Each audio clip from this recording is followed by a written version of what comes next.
Samsung continues to put out great flagship phones year over year, and this year is no different. Samsung continues its annual updates to the S line of flagship phones with the Galaxy S25s.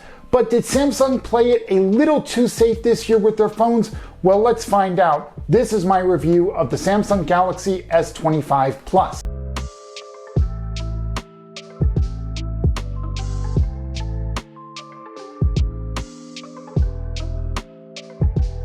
But before I get into the review, be sure to like, share, and subscribe. That stuff is free to do. Become a member of the channel for as low as 99 cents. Also, you can buy some merch if you want. I got t-shirts, I got coffee mugs. All of it helps. It supports the channel. Now, on to the review. Now, last year I reviewed the Galaxy S24 Ultra. This year I decided to go with the Galaxy S25 Plus. I speak for myself when I say this, but I honestly did not see a need for the S Pen in my own personal use case. But the reason why I asked if Samsung played it too safe with the Galaxy S25 line is because there really isn't any big leap or a big feature that has come out with this phone. There are a few features, but nothing really groundbreaking. It's more of a refinement of what was already there.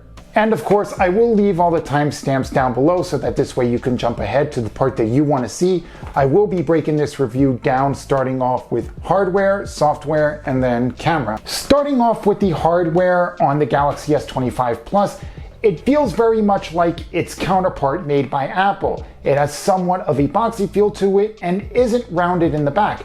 It is completely flat in the back, very much like the iPhone. It sits well in the hand, and I don't feel I have to do as much gymnastics as I did last year with the Galaxy S24 Ultra. But with that said, I still use a case. I love the teardown case that Spigen sells. I'll leave a link to this case in the video description down below. The display is an LTPO AMOLED 2X display. Now what that means is that the display can adapt its refresh rate based on how it's being used. It can go from 1 Hz to 120 Hz. The Galaxy S25 Plus and Ultra is where you get the 4K resolution, and it's a very good display. The colors pop out at you very well, and it just looks great to look at. It does get bright in sunlight, making it easier to see during the daytime, and it does get very dim at night, so that this way, while you're in bed, you could keep scrolling TikTok or Instagram or whatever it is until you fall asleep ultimately. And of course, you're getting all of that on a 6.7-inch display on the Samsung Galaxy S25 Plus. Now, the S25 Plus does not have the anti-reflective display. If you want to get the anti-reflective display, you want to get the S25 Ultra.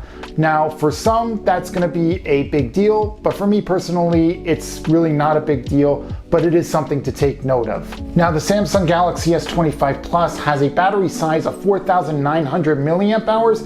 I was able to get roughly 9.5 hours of total battery with roughly 7.5 hours of screen on time, which means that this phone has a very good battery life. Now, charging the phone is a tick faster despite the battery being the same as last year. That's because depending upon the cable that you use, you can have super fast charging 2.0, but you only get that with a compatible cable. You would need a 5 amp cable that comes with your phone, or any cable that has 5 amp charging. A 5 amp cable along with a 45 watt charger will allow you to top up your phone to 100% in just a little bit more than an hour. It comes with 256 or 512 gigs of UFS 4.0 storage. It also has 12 gigabytes of RAM. It also has the 3nm Snapdragon 8 Elite chip that is custom made for the Galaxy S25 line. That's because of some of the AI features that I will get into in the software portion of this review. But the hardware makes this phone fly. Playing Genshin Impact was no problem for this phone whatsoever. And speaking of Genshin Impact, that is a good segue into the software portion of this video. Now, there is a lot of AI in this software. It is running the latest version of Android, which is Android 15. Of course, on top of that is One UI 7.0. And it brings a lot of features with it as well. For starters, the notification shade has changed significantly here. By default, if you swipe down from the top right corner, you will be able to access your quick panel. But if you swipe down from anywhere else, you then get access to your notifications. Now you can change this in the quick panel settings. You can switch the side that you can swipe down to access your quick panel, or you can go back to the pre-Android 15 settings and have your quick panel and notifications available with a swipe down from anywhere. I like that Samsung allows you to change this. It gives you more control over the software, and when the user has more control over the software, the consumer wins. Another one of my favorite features is in the settings. Now, if you ever forget where a certain setting is, you can search it. You've been able to do that for a long time now, but Samsung decided to add to that. Now, if you completely forget a setting, all you have to do is type in something like "my eyes are hurting" and it will show you the settings necessary to fix it. Basically, you can type in anything that is more human-like and it will show you the setting that it is that you're looking for. That is very beneficial for people who are less tech literate, and it works very well. Now, when you are in a phone call, you can record it. For me personally, I have been in plenty of situations where I wish I had recorded calls so that this way I could remember what someone said to me. Well, now you can. Inside the Samsung app, when you're in a call, all you gotta do is press the call record button and it will record your calls. And on top of that, the call can be transcribed to text so that you have a record of what was said in that call. Now, it does tell the person on the other side of the line that the call is being recorded. By law, it has to, but this is a very good feature, especially if you're talking to someone like a doctor about a family member's illness, sales, or whatever other use case you can think of. It's a very good feature to have so that this way you could remember what someone said. Bixby is now basically mixed in with Gemini. Now, Gemini is Google's new AI voice assistant, but the difference here is that Gemini uses the cloud to do its commands. It's not on device like the Google Assistant is. Now, Gemini has grown on me a bit. Is it flawless? No, but it can do most of the basic tasks that Google Assistant can do while also being able to do complex tasks as well. And finally, we have to talk about the nav bar. Now, this is where the good stuff happens. You can control your media from your various apps. You can see your sports scores as it happens in real time. And finally, you can see your Now Brief. Now, your Now Brief will show up 3 times a day, once in the morning, once in the afternoon, and once in the evening. This will let you know things like your sleep score, your energy score, the weather, and some headlines to name a few things. Now, of course, you can also have it show you your YouTube Shorts, digital well-being, travel, and your to-do list from the Samsung Calendar app. Now, for as much as I do like this feature, it needs to be a bit more fleshed out. For example, allow me to pin scores from my favorite teams or leagues, allow me to put the news from other apps, or even a widget or two, or how many steps I'm getting throughout the day, but it is still a nice feature to have. Now, finally, we have to talk about the cameras. Now, you get a 12 megapixel wide lens, a 50 megapixel wide lens with 2x optical zoom, and finally, a 10 megapixel telephoto optical lens with 3x zoom. You get some really good photos here. I was able to take this around town and along the Hudson River to get some really good camera shots. For as good as this camera is, it's not perfect. There's still some over sharpening. The zoom only goes up to 30x as opposed to 100x, which Samsung had in the S line for the last couple of years. And to be honest, there's still some work to be done there also. Now, for nighttime photography, there is less noise and it looks brighter. It can detect the foreground and the sky, and it looks pretty good. I gotta say though, I was honestly impressed with the portrait mode on this device. Now, while there's still some over sharpening, it looks really good and it does look pretty professional as well. Now, here's a look at the 12 megapixel front-facing camera that is good for selfies. And right here you could see that there's a little bit of over sharpening, but overall the selfies actually look pretty good. Of course, all the AI features from last year make their return, such as object eraser, generative edits, and things like that.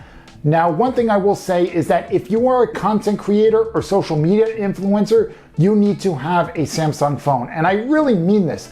That's because Samsung thinks of the content creator that uses their phones. There's quite a few features here that content creators will use in their video editing apps. Features like voice audio eraser. Now, one of the newest features is essentially voice isolation.